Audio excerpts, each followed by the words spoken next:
Відкрий двері серця і пусти Дух Святий, буде другом тобі у земному житті. Він наставить на правду і на істинний путь.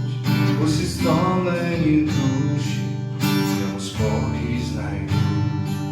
В світі є безліч горя, в світі є безліч зла, але люблячий Бог наш хоче тільки добра.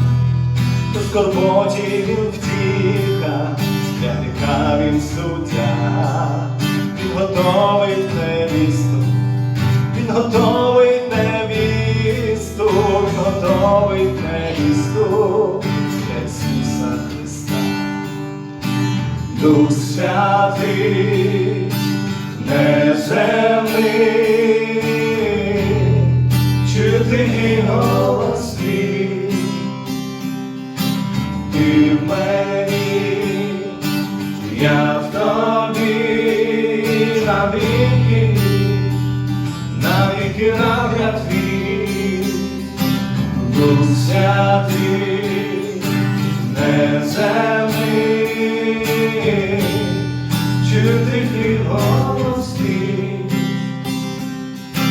ти в мені, я в тобі, навіки, навіки нагляд твій. Ти відкрий двері серця і пусти Дух Святий, буде другом тобі у земному житті. Друже, не сумнівайся, а довірся йому, бо зійшов він на землю, бо зійшов він на землю, бо зійшов він на землю, дати силу тобі. Дух Святий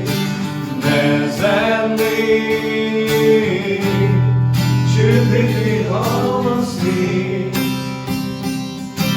ти в мені, я в тобі, навіки, навіки нагляд твій.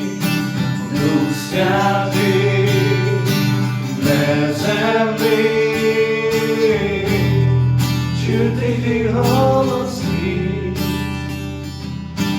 ти в мені, я в тобі, навіки.